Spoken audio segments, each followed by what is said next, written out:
Good morning friends.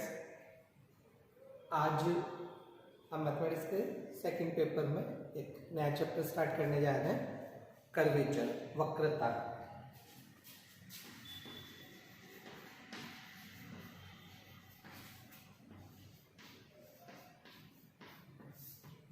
ये देखिए, जैसे मैं कुछ आपको दो तीन कर्व्स बताता हूँ। एक ये कर्व है, ये कोई पी पॉइंट है, एक ये कर्व है, ये पी पॉइंट, एक कर्व और देखिए,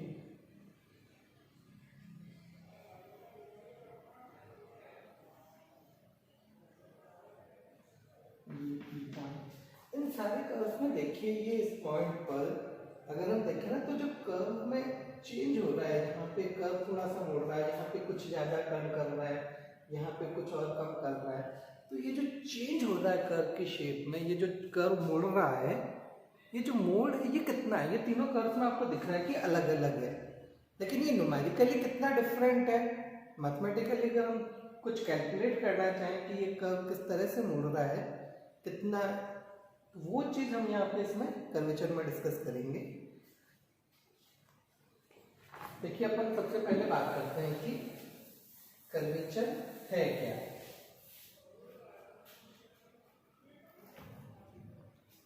ये मान लीजिए हमारे पास एक कोई कर्व है y = fx टाइप का। इस पर मैंने एक कोई बिंदु P लिया और इस P के नजदीक में पास में एक कोई बिंदु Q है। ये बिंदु P पर अगर मैं एक स्पर्श रेखा खींचूं, जो मान लीजिए कि हमारी x अक्ष को T बिंदु पे मिलती है, और ये हमें पता है कि ये एंगल हमारा साई होता है। बिंदु Q पर मैंने स्पर्श रेखा खींची, जो मान लीजिए कि T' पे मिलती है, और ये कौन हमने मान लिया कि साई प्लस डेल्टा साई। अब बिंदु P पर मैं एक अभिलंब खींचता हूँ, नॉर्मल ड्रॉ करता हूँ। बिंदु Q पर भी अपन ने एक नॉर्मल ड्रॉ करना है, जो कि मान लीजिए कि इस पे किसी बिंदु L पे मिलता है। ये कोई कर्व है हमारे पास। इस कर्व पे मैंने पास में दो बिंदु P और Q लिए। बिंदु P पर स्पर्श रेखा खींची, बिंदु Q पे स्पर्श रेखा खींची, बिंदु P पे अभिलंब डाला, बिंदु Q पे अभिलंब डाला। ये मान लीजिए कि बिंदु Q पे जो अभिलंब हमने डाला है, वो बिंदु P पर डाले गए अभिलंब को N पॉइंट पे मिलता है।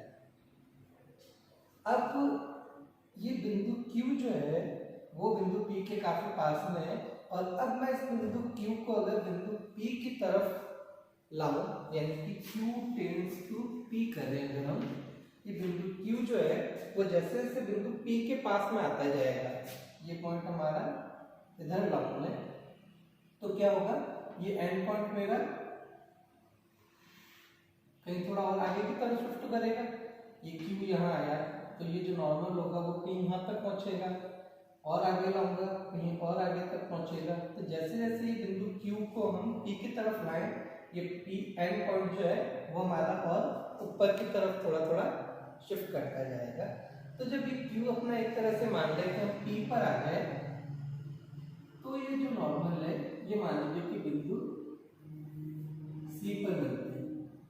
तो ये जो बिंदु C है, ये C से P की जो लंबाई है, CP जो लेंथ है हमारी, ये हमारी कहलाती है वक्रता त्रिज्या, रेडियस ऑफ कर्वेचर।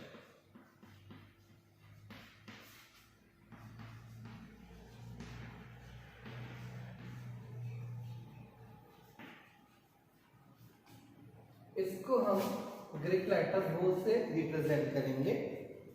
तो ये जो CP लेंथ है, ये हमारी रेडियस ऑफ कर्वेचर है, वक्रता त्रिज्या है, जिसे हम रो से इंडिकेट करेंगे। और इसका जो रेसिप्रोकल है, वक्रता त्रिज्या का रेसिप्रोकल या व्युत्क्रम कह लें, 1/रो जो है वो हमारा कहलाएगा वक्रता यानी कि कर्वेचर।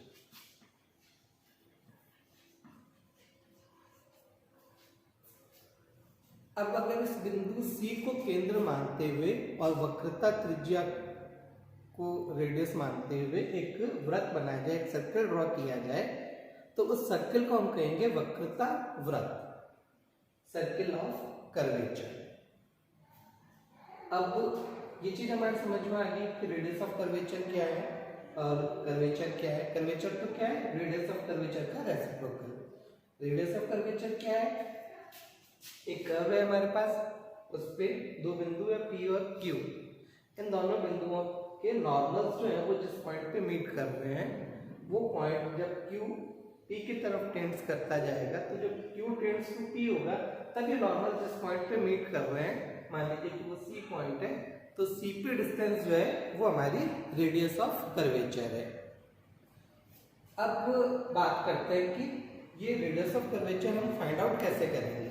हमें निकालना हो कि ये क्या होगा, कितनी होगी, वो कैसे होगा।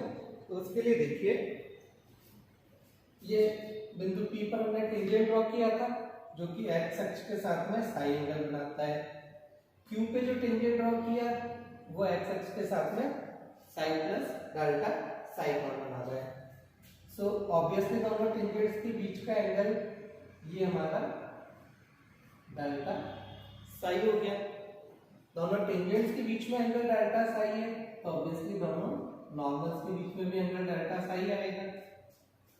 ये बिंदु P और Q को मैं मिला लेता हूं, और ये जो कॉर्ड PQ है, जीवा जो बन रही है हमारी PQ, इसकी लंबाई मैं मान लेता हूं कि डेल्टा S है।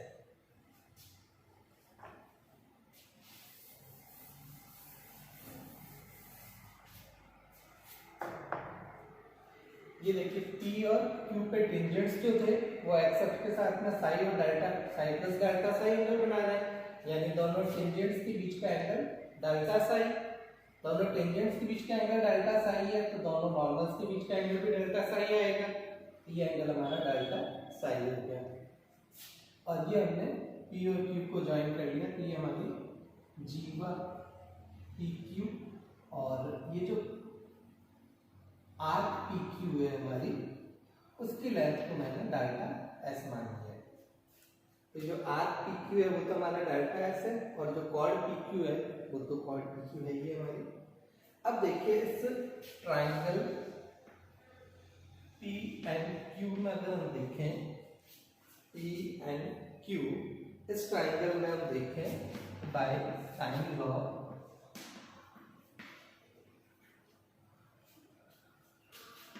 PN अपॉन PQ, ये हमारी PN अपॉन ये PQ, ये इक्वल टू क्या आएगा साइन फॉर्मूले से, साइन ऑफ PN, PN के सामने हमारा ये वाला एंगल है PQN अपॉन PQ, PQ के सामने ये वाला एंगल डेल्टा साइन, तो साइन डेल्टा साइन। तो ये इस ट्रायंगल में हम साइन लॉ से देखें तो ये आ गया PN upon PQ is sine PQN upon sine delta sine. अब हम लगाए लिमिट, या कह लीजिए कि 1 P टेंड्स टू Q या Q टेंड्स टू P कहते हैं, 1 Q टेंड्स टू P। जब बिंदु Q हमारा P की ओर अप्रोच करेगा तो नंबर 1 तो ये जो एंड पॉइंट है ये C को अप्रोच करेगा, तो जब Q टेंड्स टू P होगा तो ये end point tends to C होगा, तो ये जो PM है ये PM टेंड्स टू CP हो जाएगा, PM टेंड्स टू CP। तो ये PN जो है ये तो हमारा हो गया CP means radius of curvature that is rho. ये PQ ये होगा रो अपॉन PQ, ये अपनी जीवा PQ की बात कर रहे हैं, हम कॉर्ड PQ की बात कर रहे हैं, तो मैं इसको कॉर्ड PQ लिख देता हूँ is equal to when Q tends to P then angle delta psi जो है वो हमारा टेंड टू 0 होगा, limit delta psi tends to 0 sine PQN upon sine delta psi, और से rho is equal to limit delta psi tends to 0,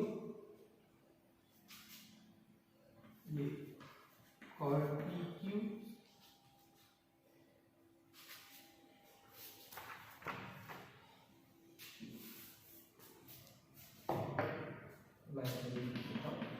row is equal to, ये cot PQ का अपन उधर शिफ्ट कर लें, ये हो गया limit delta psi tends to 0 cot PQ into sine of PQN upon sine delta psi. अब यहाँ पे देखिए कॉट PQ और मैं डिवाइड कर देता हूँ इसको RPQ से, डिवाइड कर रहा हूँ तो मल्टीप्लाई भी करना पड़ेगा। RPQ मतलब डेल्टा S, RPQ मैं आपको पहले बता चुका हूँ, RPQ को हमने डेल्टा S नाम दिया हुआ है, तो RPQ हमारी हो गई डेल्टा S अपॉन ये यहाँ पे RPQ लिख दिया मैंने। एक काम मैं यहाँ पे और कर रहा हूँ, ये मैं डेल्टा साई से और मल्टीप्लाई डिवाइड कर रहा हूँ, तो यहाँ हमारे पास था rho equal to limit delta psi tends to 0 sine of PQN upon sine delta psi, ये कॉट PQ हमारा यहाँ से उधर गया। अब मैंने एक RPQ से डिवाइड किया, मल्टीप्लाई कर दिया, डेल्टा साई से मल्टीप्लाई किया, डिवाइड कर दिया। अब हमें पता है कि FQ टेंड्स टू P और limit delta psi tends to 0, ये जब Q टेंड्स टू P होगा तो हमें पता है कि ये कॉट PQ अपॉन RPQ, इनकी जीवा और चाप का अनुपात 1 होता है, तो ये टर्म हमारी 1 हो गई। Limit delta psi tends to 0 sine delta psi upon delta psi, ये हमारा 1 हो जाएगा। तो यहाँ पे देखिए एक तो ये टर्म 1 हो गई कॉट PQ अपॉन RPQ, एक ये delta psi upon sine delta psi, ये 1 हो गया। अब बचा क्या हमारे पास, एक तो ये delta S upon delta Sai into sine PQN,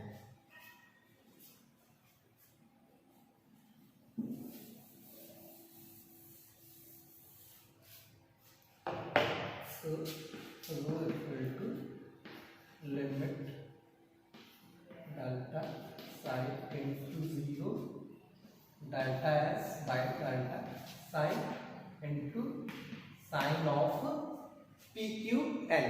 PQN देखिए कौन सा एंगल है, PQN हमारा ये वाला एंगल है। अब ये एंगल जो है वो देखिए ये कंप्लीट एंगल हमारा 90 है, और हमने ये वाला लेना है, केवल बीच का ये वाला एंगल कितना सा रह गया, तो जैसे जैसे Q टेंड्स टू P होगा ये टर्म हमारी, ये एंगल जो है बीच का ये 0 हो जाएगा, तो ये कितना रह जाएगा 90 पूरा हो जाएगा, तो ये एंगल हमारा PQN जो है वो हमारा 90 हो जाएगा, π/2 हो जाएगा, तो sin π/2 इज 1, तो ये रह गया rho is equal to limit delta psi tends to 0 delta S by delta sine, that is ds upon d sine. तो ये रो रेडियस ऑफ कर्वेचर का फॉर्मूला है हमारा ds अपॉन d साइन।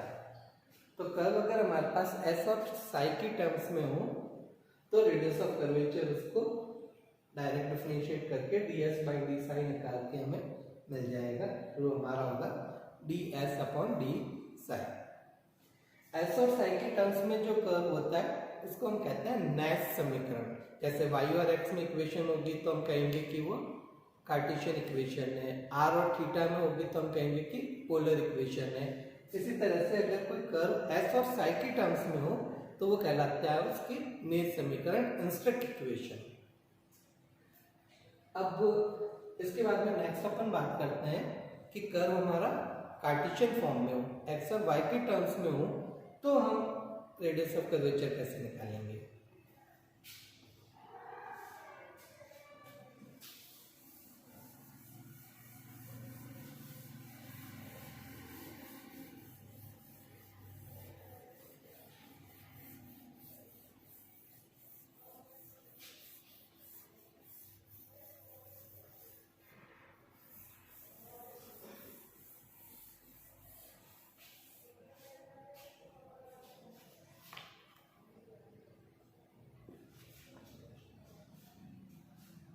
अब देखिए फॉर कार्टेशियन कर्व हमें पता है कि dy by dx is tan sine, और अगर हम d2y बाय dx स्क्वायर देखें तो वो हमारा हो जाएगा tan साइन का derivative sec square psi d psi by dx। अब देखिए रो हमारा था ds upon dx, radius of curvature rho हमारे पास होता था ds बाय d साइन। इसे हम लिख सकते हैं ds by dx into dx by d sine. ds by d sine को मैं ऐसे लिखूं ds by dx into dx by d sine, और dx पर ds अपॉन dx, ये देखिए ये हमें पता है कि हम फर्स्ट चैप्टर में पढ़ चुके हैं। This is 1 plus dy by dx whole square. ds by dx हम पढ़ चुके हैं, this is root of 1 plus dy by dx whole square. So ये वैल्यू का ध्यान से रखना है, तो rho equal to ds upon dx, that is root of 1 plus dy by dx whole square into dx by d sine। dx by d sine वो अगर हम यहाँ से देखें तो that is d2y by dx square upon sec square x। Sorry अपने को चाहिए dx by d sine, तो dx by d sine हमारा हो जाएगा sec square sine upon d2y by dx square. तो अब देखिए sec स्क्वायर साइन है ना, इसको हम लिख सकते हैं 1 plus tan square sine upon d2y by dx square, और tan साइन जो है वो हमारा है dy बाय dx, तो ये हो गया 1 प्लस dy बाय dx का होल स्क्वायर। तो 1 प्लस tan स्क्वायर साइन ये हमारा 1 प्लस dy बाय dx का whole square into root of 1 plus dy by dx का होल स्क्वायर, ये पहले से ही है हमारे पास। तो फाइनली हमारे पास आ गया 1 प्लस dy बाय dx का whole square raise to power 3/2। 1 power तो ये हो गया और हाफ ये हो गई, divided by d2y by dx square. So rho is 1 plus dy by dx whole square raise to power 3/2 divided by d2y by dx square. या कह लें एक तरह से थोड़ा शॉर्ट में अगर हम dy बाय dx को y1 और d2y बाय dx स्क्वायर को y2 से रिप्रेजेंट करें अगर, तो ये कह लेते हैं कि 1 plus y1 square raise to power 3/2 upon y2।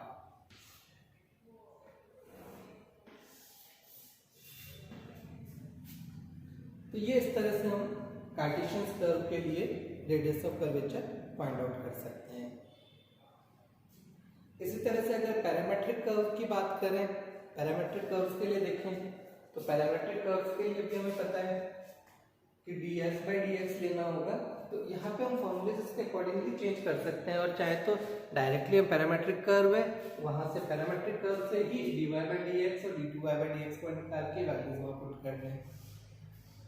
अब फर्दर नेक्स्ट लेक्चर में हम कुछ प्रॉब्लम्स डिस्कस करेंगे इस पे, उसमें हम दोनों तरह की चीज़ें देखेंगे कि कर्व हमारे पास सीधे कार्टेशियन फॉर्म में हो और radius of curvature find out करनी हो, या पैरामेट्रिक फॉर्म में वो radius of curvature find out करनी हो तो वो हम किस तरह से करते हैं वो अपन नेक्स्ट लेक्चर में डिस्कस करते हैं। Till then thank you.